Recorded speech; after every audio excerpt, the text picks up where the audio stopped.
केंद्र ने कोर्ट में पूर्व पीएम राव और मनमोहन सिंह की तारीफ की, कहा लाइसेंस राज से मुक्ति दिलाई। केंद्र सरकार ने मंगलवार को सुप्रीम कोर्ट में पूर्व सीएम नरसिम्हा राव और उनके तत्कालीन वित्त मंत्री मनमोहन सिंह की तारीफ की। उसने सन 1991 में आर्थिक उदारीकरण की शुरुआत करने के लिए राव और सिंह की सराहना की।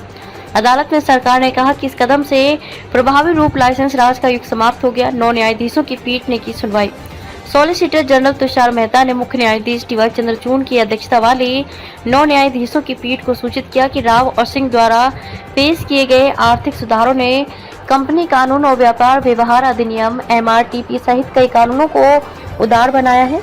हालांकि उन्होंने इस बात पर भी प्रकाश डाला कि अगले 3 दशकों के बाद की सरकारों ने उद्योग विकास और विनियमन अधिनियम 1951 में संशोधन की आवश्यकता नहीं समझी।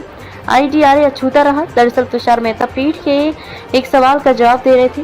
पीठ ने IDRA 1951 की आलोचना करते हुए इसे पुरातन पंथी और लाइसेंस राज युग बताया। इस पर मेहता ने जोर देकर कहा कि आर्थिक सुधारों के जरिए लाए गए बदलाव के बयान के बावजूद IDRA अछूता रहा, जिससे केंद्र का विभिन्न उद्योगों पर नियंत्रण बरकरार रहा। हालांकि समय बीतने के साथ केंद्र सरकार ने उनमें से अधिकांश रेगुलेट करना छोड़ दिया। उन्होंने कहा कि लेकिन केंद्र की तरफ से उद्योगों पर नियंत्रण छोड़ने का मतलब ये नहीं है कि उसके पास उन्हें रेगुलेट करने की शक्ति नहीं है। 3 परिवर्तनकारी आर्थिक सुधार पेश किए। सन 1991 में विदेशी मुद्रा भंडार संकट का सामना करते हुए नरसिम्हा राव के नेतृत्व वाली सरकार ने 3 परिवर्तनकारी आर्थिक सुधार पेश किए, जो निम्न है।